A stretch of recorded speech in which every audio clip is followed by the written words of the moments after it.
That's crazy.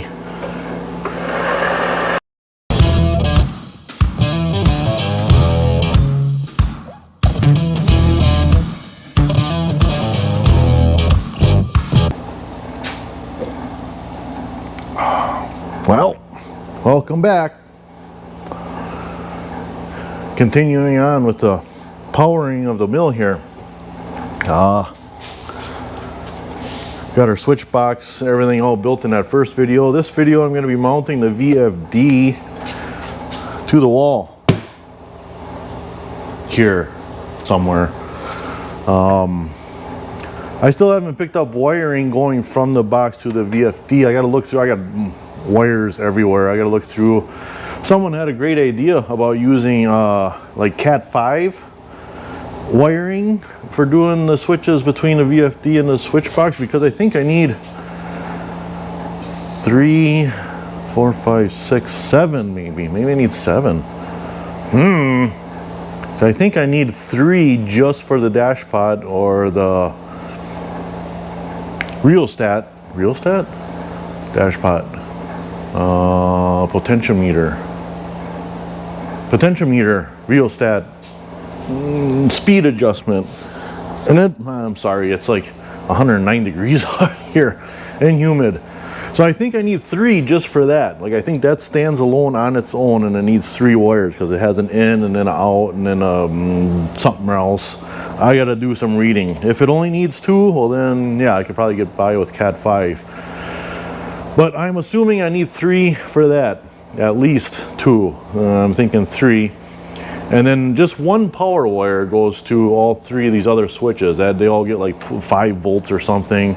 And then each one of these switches needs a wire back. So just those 3 switches alone is 4 wires, signals and leads.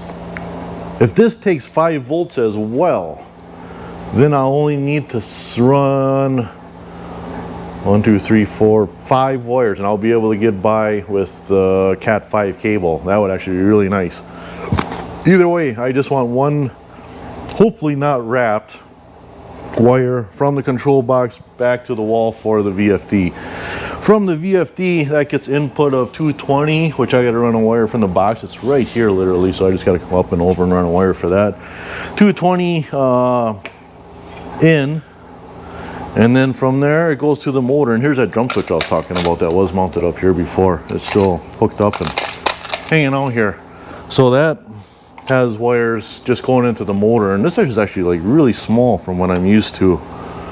Usually you get into the mills and stuff, they have much bigger wiring on it, I guess. I'm not sure. So yeah, we gotta get this mounted to the wall. I am going, you guys can see it has vent fins on the back, and these do get warm when you're running for a long time, but you can see the air is made to go flow up through the fins and out the top. So as long as it's got clearance on the bottom and the top for the airflow to go through, screwing this directly to the wall with these 4 spots is going to be okay. But for now, we're just going to stick this to the wall, plug some wires in, and I really just want to hear this run. I'm hoping it runs. Like I said, I mean, it turns easily, and I mean, it doesn't sound like anything is bad inside of it. But with this cover broken in half, and like I said, a whole year of snow and water and everything pouring down through that motor, I'm hoping nothing happened to it, but we'll find out. So, fries are done.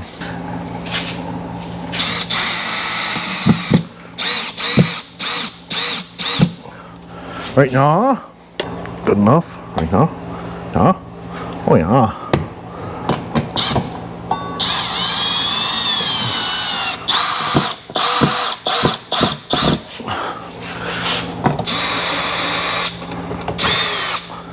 Get that out. So then these, one of the reasons I like these Spark, what is this called? Automotion Direct. The keypad detaches, and you can run a cable in between here and there, and you can stick this anywhere actually if you want to control it remotely. I don't, because once this is programmed and everything, I just like using the old clunky clunk switches that never go out, never have a problem. And there's no reason once this is set up that you have to like touch these pads. Like I said, you got start, stop, reverse, speed control, everything right up there once this is programmed. Yeah, no reason to get into that. Until I get in front of all you guys, you can't see nothing. Just yell at me if I'm in your way. All right.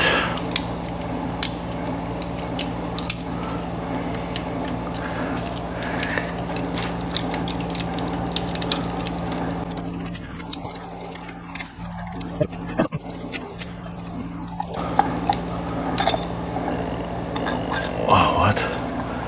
Oh, wire gets fed through a little hole? What? Why is this so weird? Oh boy. Wires everywhere and no direction what's what at all. Three-phase wire colors, they do not, there's no rhyme or reason about them. There's not much, you don't really know the coloring. You hook up the 3 wires to the power and the VFD, and if the motor runs backwards, you switch to, flop them around, and that's it. That's all there is really to it. I mean, obviously you got your earth ground that grounds between all metal bodies of electrical components. That's common across any of them. And it's just between metal and the metal of the VFD and the metal of the junction boxes, and then back to the metal housing that's in the breaker box. That's all earth grounded. That's all the same across all electrical components that I know of. One thing I don't know about this motor, actually I'm gonna look at the front plate. I want to make sure, yeah, this is wired for 220, not 440. And there is no explanation anywhere on this motor about what field windings, what windings. There's numbers on the wires, but it doesn't say which ones get tied in with what. All right, I figured it out. It only took one beer and a little bit of time. And this already is wired for the low voltage 220. So we're good here. I just have to put that longer wire on. I guess they call for 12 gauge wiring on low voltage, which I think this is. Get the wiring out of this old drum switch, and we'll be running that to the VFD, and screw it to here.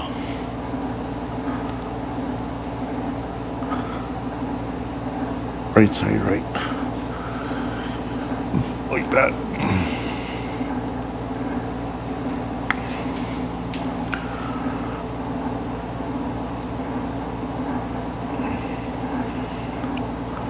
Just like that. Make sure I get some pliers, make sure those get tight. Tight! Tight, tight, tight!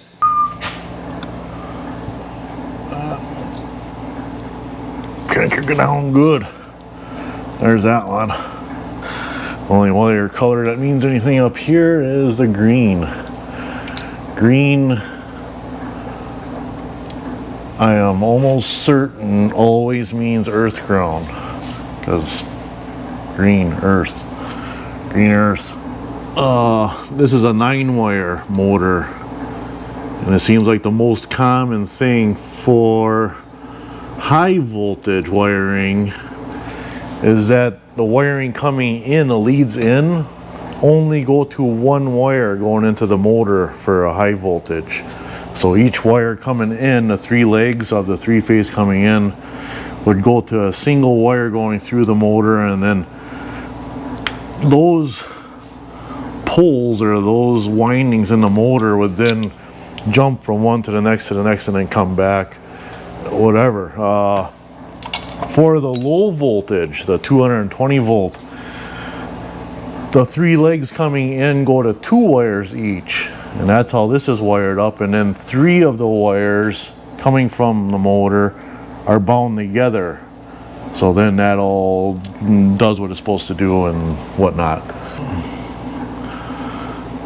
excessive amount of tape on these, covering them up.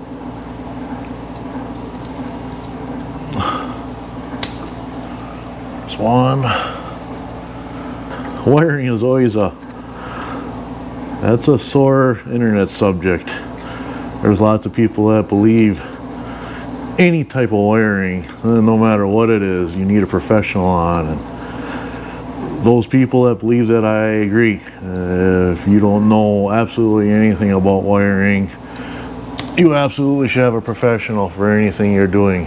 Then there's some of us like me that know like 3 things about wiring.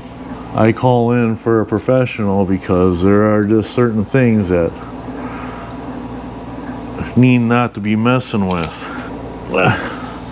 There's our earth ground, and we should be back in business here. Take the wire, feed it through this hole.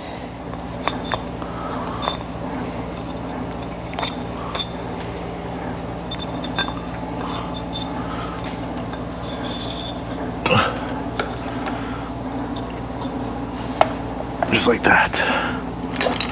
Typically electric motors like this too, and if you got something wired up wrong, as long as you don't just turn it on and stand there and watch it for like half an hour, you're typically not going to burn them up. You get to the point where you come up and you're about to turn them on, you turn it on for a second. If the motor doesn't spin up, you obviously shut it off and you know that something's definitely wrong. You turn it on and it's buzzing and not doing anything, again, you don't know something is wrong. But then there's the ones that are kind of skeptical, where you turn them on, they spin, but they're low on power, or they're humming more than they should when they're running. You kind of have an ear for when it's not right either, and you go back and you got to do some reading and research and figure out what's up. You know when a motor is right. You turn it on and it comes up to speed right away. It's nice and smooth. Nothing is humming. Nothing is smoking. There's no fire coming out of it. And you know that it's, is that stripped out? That it's right.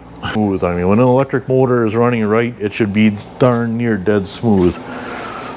There should be no vibrations, no humming, nothing in it. So I got the wire coming off the box. I want it to run down there along the wall and plug in here. There, right, yeah, just like that. Just hook it up.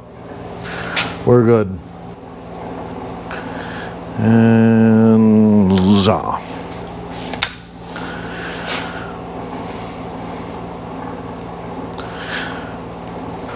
Now this box just has these rubber little sleeves in the bottom of the box for the wire to come through, but that doesn't have what do you call it, retention on it, where if this wire is sitting here, you just shove it through that rubber grommet and something hooks this wire and pulls on it, it can pull right out. It's pulling on the board and on those leads, so you actually need one of those clamps that clamp onto this wire and mounts in this box. So when you pull on it, it's pulling on that box and not the wire itself. So then, I'll explain to you guys here. This threaded area is what goes through the hole in the box here. So that goes in there. That goes through the hole, and then a nut captures it on the back side and squeezes this clamp, holds it in the box in between this nut and this flange right here. The wire passes up through here, right here, the wire goes through. I'll show you, just like that. And then this clamp gets screwed down. So when this is in the box, this whole deal, if somebody trips or something pulls on this wire, it's pulling on the box or the unit itself and all, pulling on that instead of the wiring just pulling on the circuit board and stuff inside of here, because that can turn into a bad time. Start pulling on stuff like that. Ground to the box.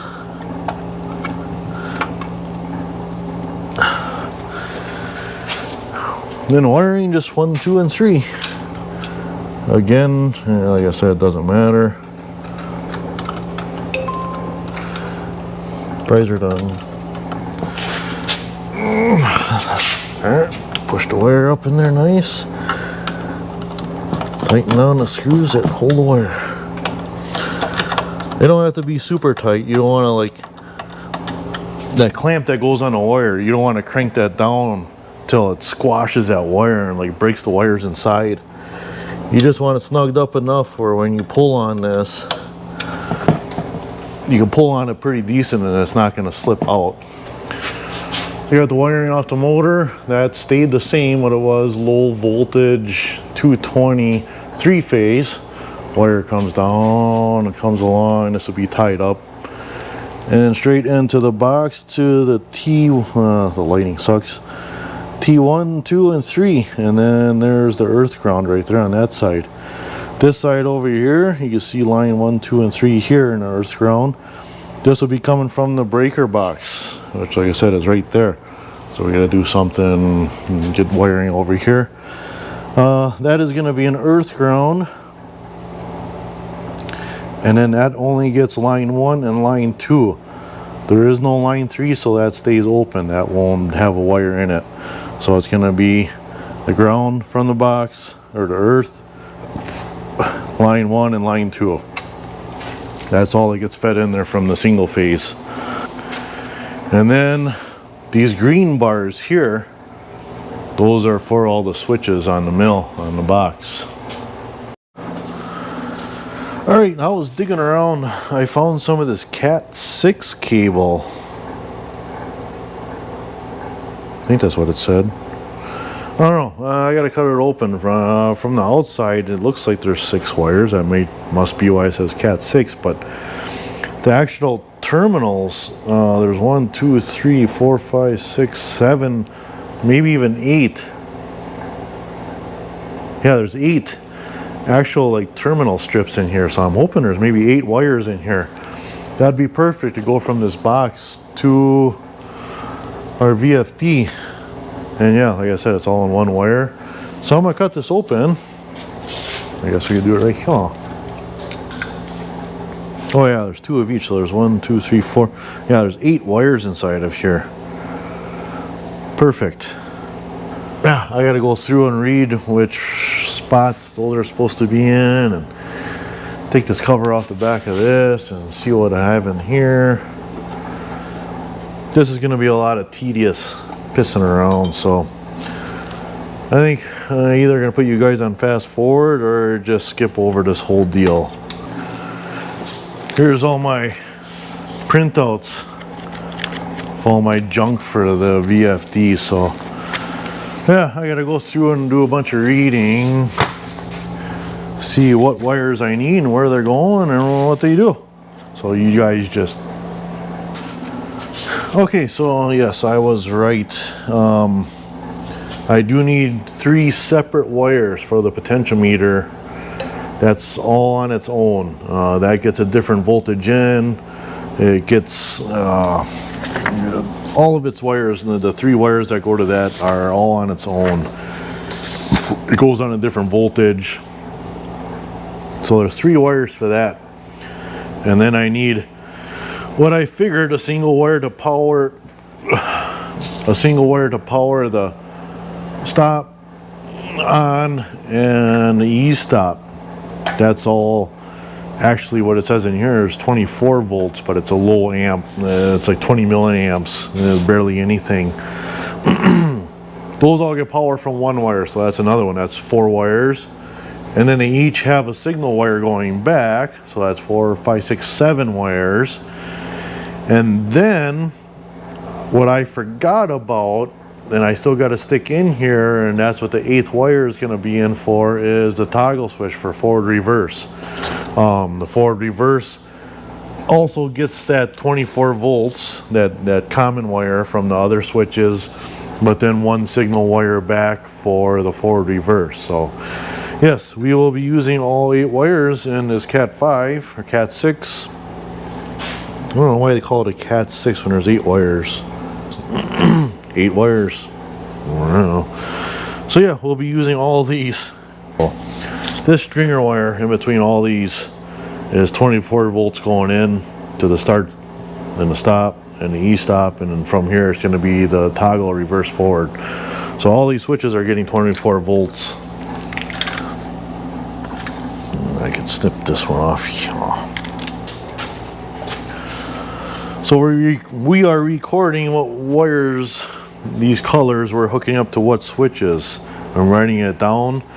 So when I get to this end and I'm sticking them in, I know what colors I'm sticking in and what they're supposed to do. So we got blue, green, orange, and brown. Green. Green means go, right? Green with white stripe will be the stop and switch. The straight brown wire will be the other one for the E-stop, for the code brown, because you only nail that E-stop when bad stuff is going on. So this potentiometer, I guess, I don't know, I'm gonna hook up to what should be like the power for it first. 11. Yeah, adjusting that does nothing. So then going into this one, I'm assuming this is the trigger wire. Yeah.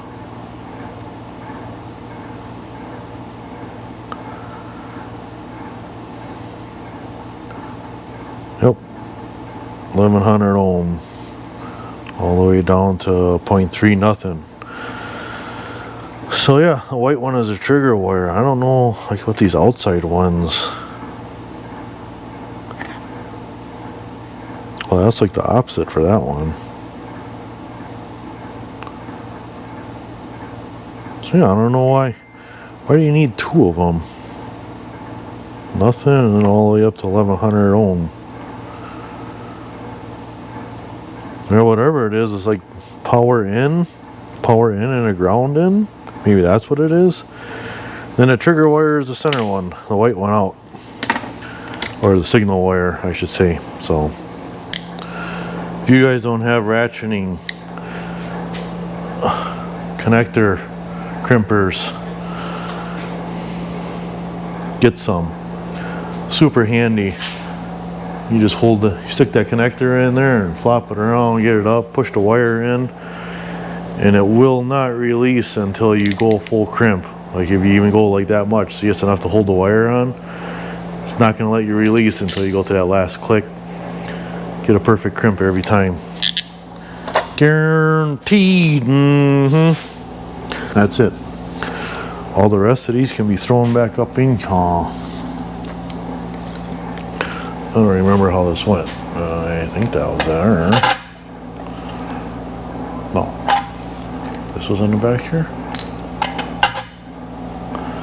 Maybe. E-stopper. Then I wanted the regular stop right under the E-stop. Yeah. Spacer first.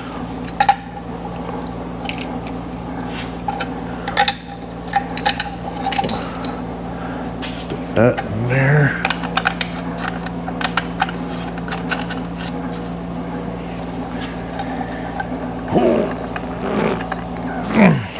All right.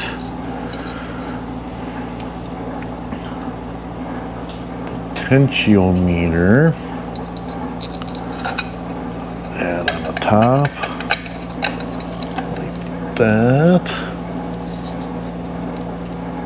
And then the start. Right there.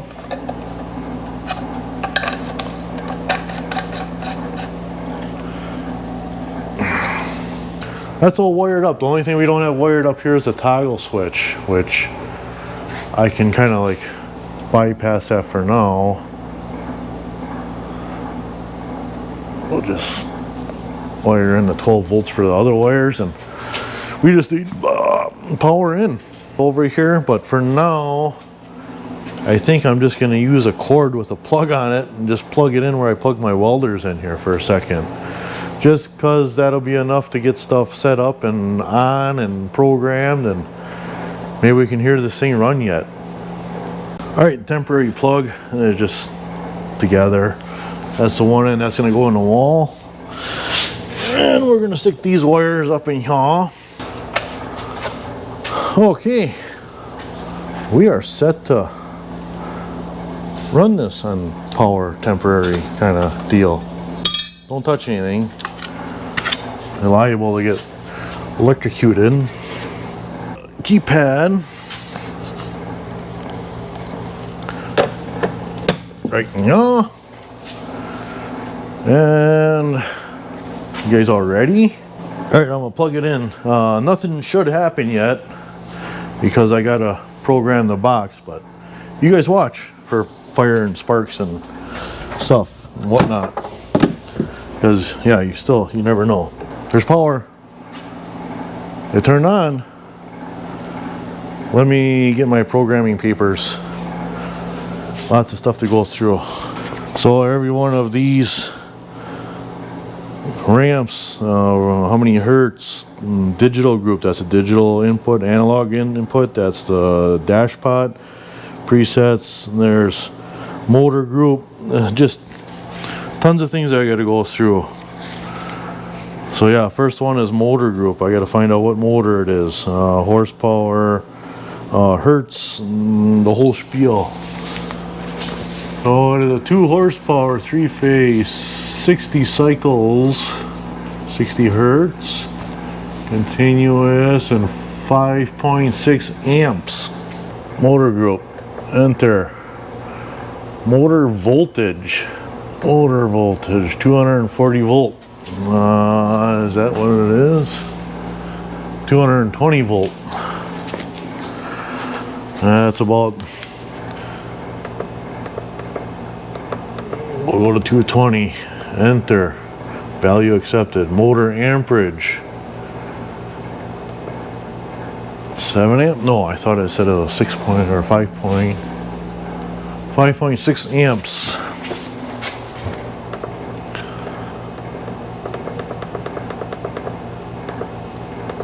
.6 amps. Motor frequency 60 hertz. Motor base RPM 1750, I believe that's right. 1720. It's close enough, but we'll dial it in anyhow.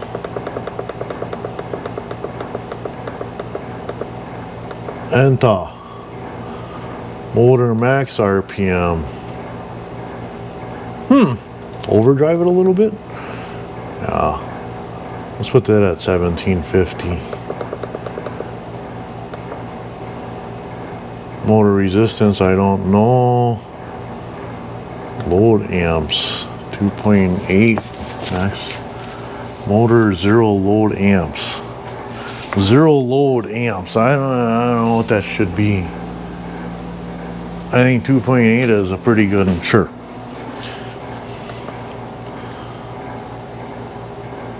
Voltage, I think we're back at the beginning. Ramps, I don't know. Ramps is like ramp up, ramp down speed. I play with that later on once I know how the motors act. Program 2, no. We want 0 or high starting torque. Yeah, we'll put it at 1. There again, they give you different options, preset settings to go off of. Slip compensation. I don't know. We're not going to do anything. Auto torque boost. We'll give her like 5 extra torque boosts. Torque competition time. We'll give her like a whole second of extra torque time.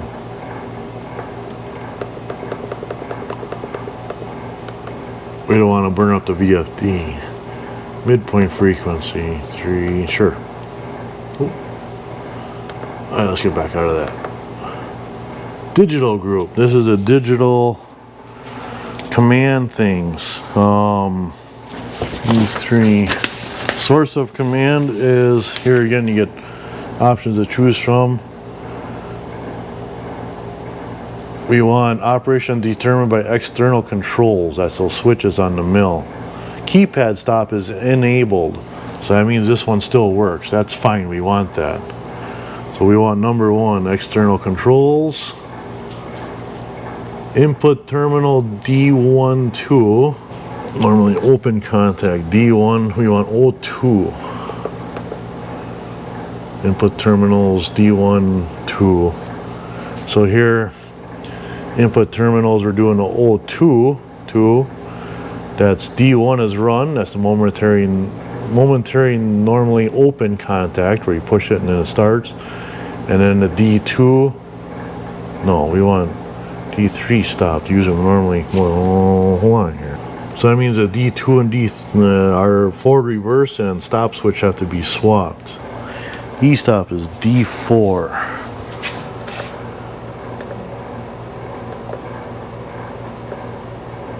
Digital group. D4. D4 is the E-stop. That's normally open, normally closed. We'll try that. Well, maybe. Is it gonna work? Let's back you guys up and see. Okay, we got enough basics programmed to never leave a drawbar loose in there when you start it up, but I think we got enough programmed that we're able to see if this will start and stop. Yeah.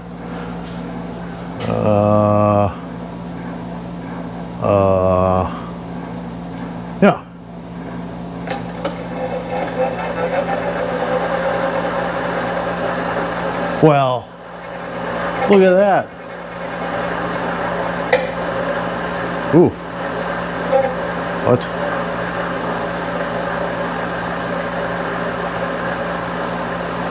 It's running. It's quiet and smooth. Why is it going so slow?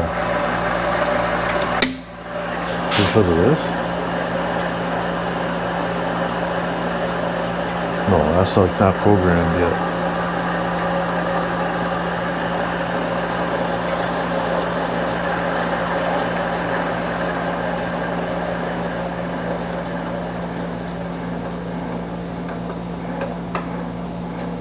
I don't know why this is so low. It's running at like 19 hertz instead of 16.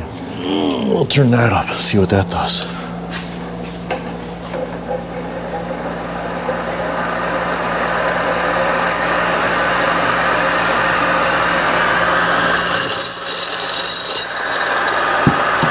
I'll just take that out of there. It's running.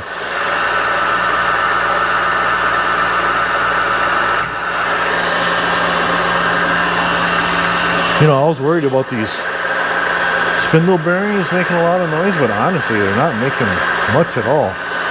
The E-stop work? Yeah. Oh, and then it throws a fault code on there, so we got to do a manual reset on there. And yeah, it shouldn't just start right up again. Nice. Oh, it's doing the slow ramp up. I'm actually watching it up there. It's bringing it from like 0 hertz all the way up to 60 really slowly. Same on the way down. I don't know if you guys can hear that. It's ramping down and up really, really slowly. I can adjust that. Decel, 30 seconds. Holy crap. There should never be a lot of weight in here. Like my mill or the lathe, sometimes you got a lot of weight in there and it's hard for it to decel or slow down the motor in a hurry.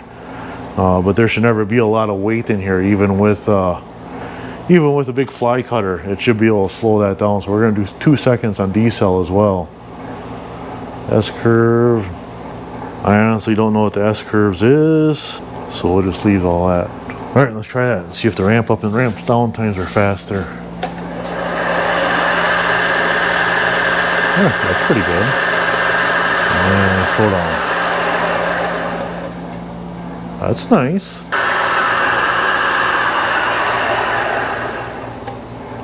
That shuts down fast. I'm gonna see if I can speed up the ramp up a little bit more.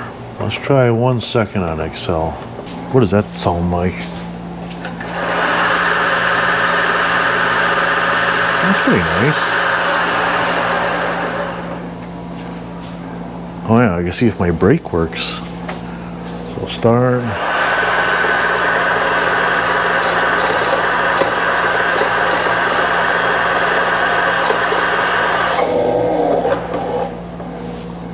Yeah. I wonder if I can get it even less. Let's see.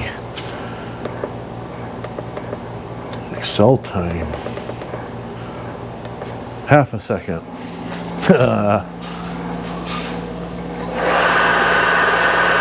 Yeah, I can do that. The decel, it takes the power and puts it through the unit, so the decel is the one that heats up the VFD, so we're not going to worry too much about the decel. The Excel, I'm happy with that. Motor is a little bit loud, which I assumed it would be. I wonder if that's going to quiet down over time. Okay, so I turned it on for this dashpot to work. We're gonna see. Go. And go. Do something. Why are you not doing that? Let's see if that works. So, run. Oh yeah.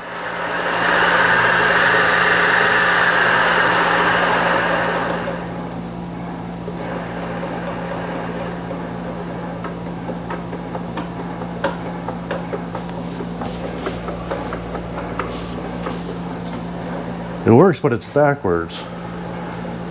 I'm gonna have to flip around the wires.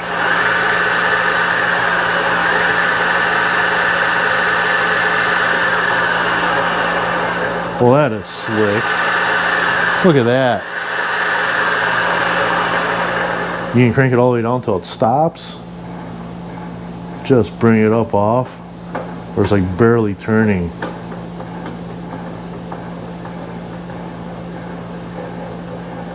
Just barely going, and it's not even like in back here or anything.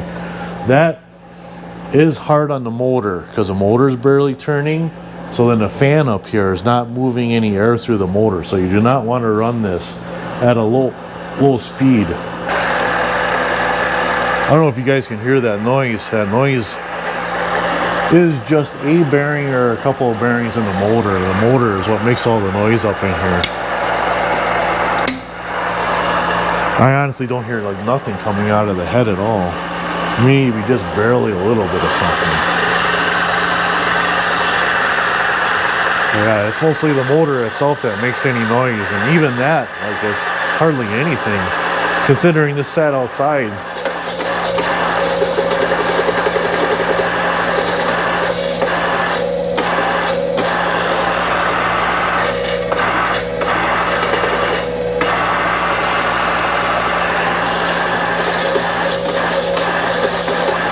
You guys usually pull on a brake or push on the brake? Does it matter? Well, that is awesome. I am super. Oh, let's try a power down feeding stuff. Maybe. So I have to engage Power down. Wow. Can't even get my fingers in there. There we go. Engage there. Ooh. Thought this, oh yeah. Well, that's turning. Well, it works. Look at it, it's going down.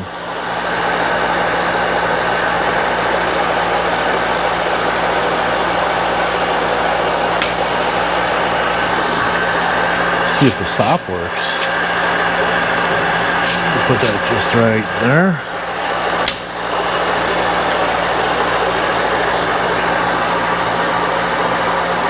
Going, and stops.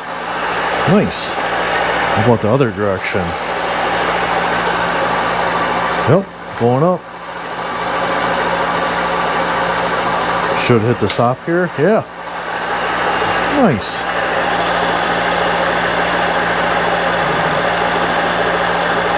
Slower. Yeah, all three of them seem to work.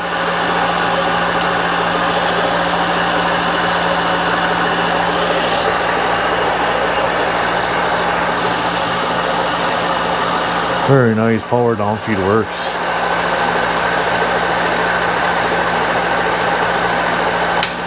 Nope.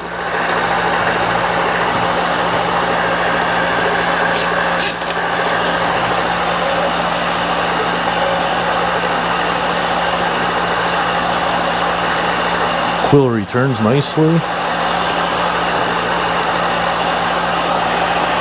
Brake works. Oh. Tell you, I can honestly, for a free mill, you can't complain about anything that's wrong with it, but I just cannot believe that everything seems to work on here just fine. What else we got? Back gear. Take the power feed off. Let's see if this back gear works.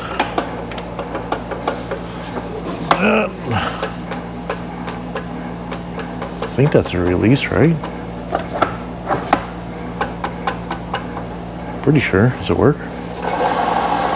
Oh yeah. Oh yeah, she's working great.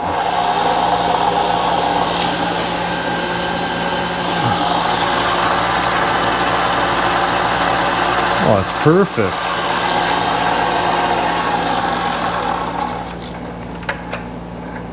Take it out of back here and shouldn't. Yeah, nothing turns now. Engage. Yeah.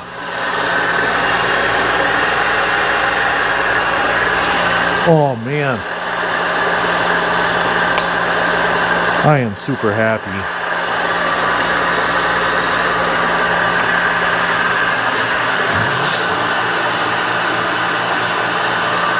I'm sure you guys, hopefully you guys saw everything.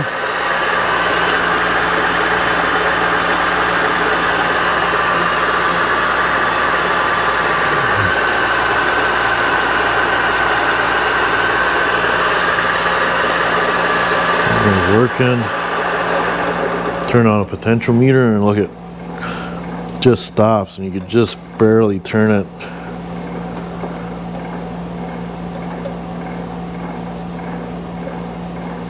That's crazy.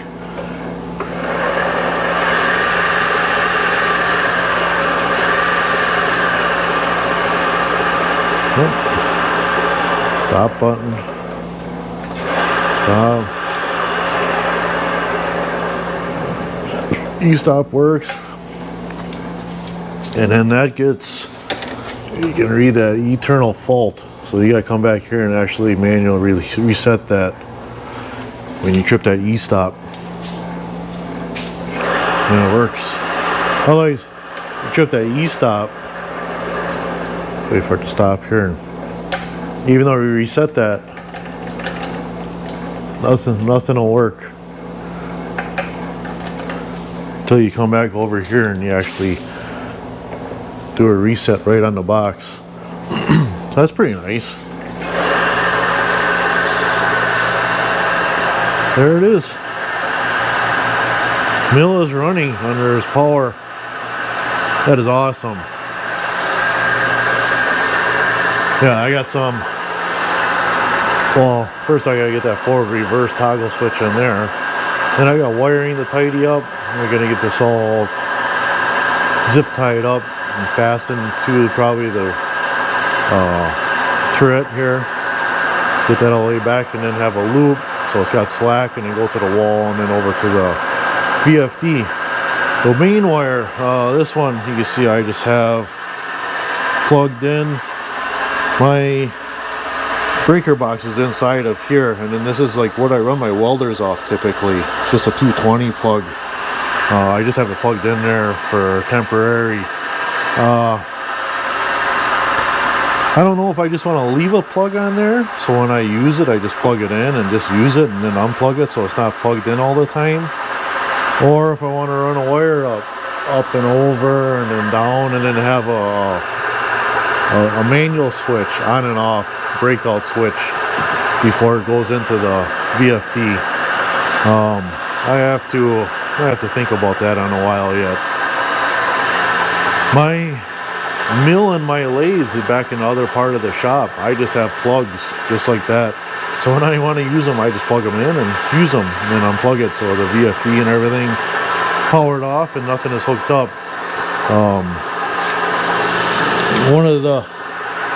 One of the reasons why is if you have it totally unplugged with a plug like that, even if you get a lightning strike in a building, that is all complete. The mill and the VFD is all completely isolated, so a lightning strike does not travel through any of the electronics to anything.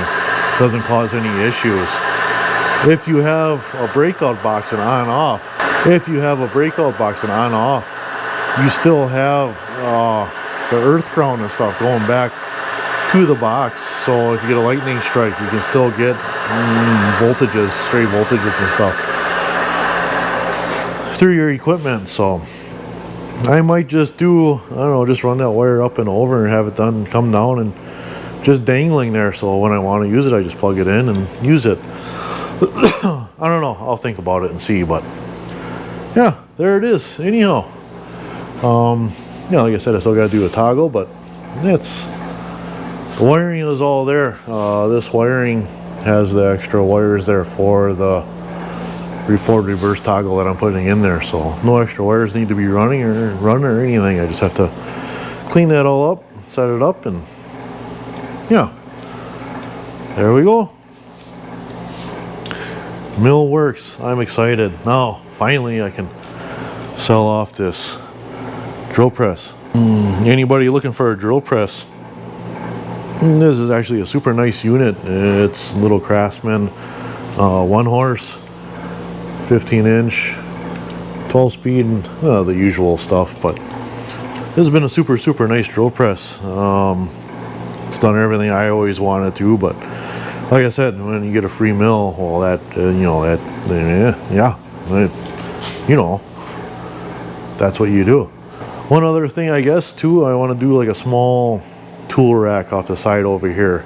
Just the basics. I want a collet set there, and I want a drill chuck mounted in a R8 taper.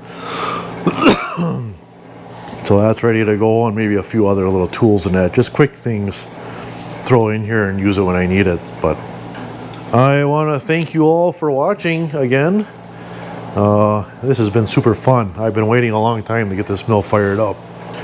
I didn't know anything about this mill when I brought it in, so I didn't know if that motor was shot or not.